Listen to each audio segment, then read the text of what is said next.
Konnichiwa minasang, this is your Nihon Wanderer from Nihon Wonders. Nangaon mi diri sa Otoya, usa ka Japanese restaurant. Mao lagi na magpabungol-bungol dayon. Dili na siya Totoya ha, Otoya na siya. Charot.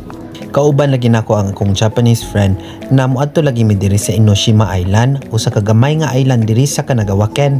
One of the tourist spots ni siya diri sa Kanagawaken. Mauli kayi ang peak season, labaw na pag Golden Week. Kay mahimo jud mog sardinas diri, labaw na ka na magdut-dut ka diha. Imong ibangga-bangga imong tutoy. Kaswerte ba nila? Charot. Sa taas aning island na aday isa ka diwinding itom. Tanawa lagi naabot na tan sa inang istorya ha. Diwinding itom pang nalitok sa baby girl.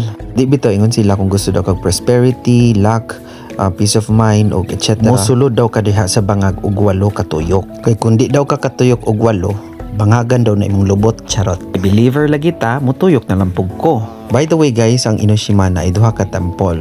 Ang among aim jud diri kay katong tower na nasa tok sa bundok. Kay Bisaya lagi ta, proud Bisaya, tok na siya, di na siya tok. Kamay ra ni siya na island pero kabalo ka daghan kay kag mabuhat diri, amazing kayo. Dili jud ka magmahay na mobisita diri, labaw na duol lang pud siya sa Tokyo Metropolitan.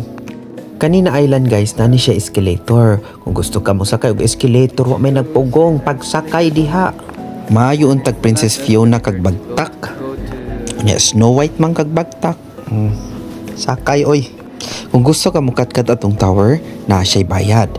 Ang tower gitawag nilang Sea Candle, naa siya'y entrance fee. Ug kung maabtan kag kangit-ngit, ayaw kabalaka kay naa siya'y illumination show inig kagabi.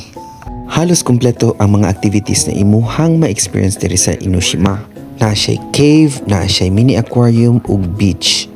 So wala na magdugay, nagsaka na mianing Sea Candle Tower. Naghulat si Manang Bilin diri sa entrance kay pasakao na lagi mi diri. Unsa man ang gidalian Manang Bilin, tanawa na bilin na akong silupin. Naa dito akong small size nga bikini. Charot. Pag abot na mo dito sa pinakataas sa tower, makaingon jud kag hidden gem ni na island. No doubt, after long walk, the view was a breath fresh of air. And the sun setting over the beach was a postcard worthy. Napaday siya pinakatap ug among gilantaw kung unsa na dito. And we found an idyllic spot para mag-date-date. Agoy, gikilig na pud ang mga labias. Charot. Makita ni mo diri ang Yokohama City at the same time ka ng mga city sa Kanagawa nga duol diring area ha. Ug laki ka na pareha na mo, maka-encounter pug ka og mga entertainment nga libre na makitaan sa imuhang duha ka mata nga libat. Charot. Hangto diri na lang inyong lalaking uwagan, mini brag mitte kurite. Arigatou gozaimasu. Chamata ne.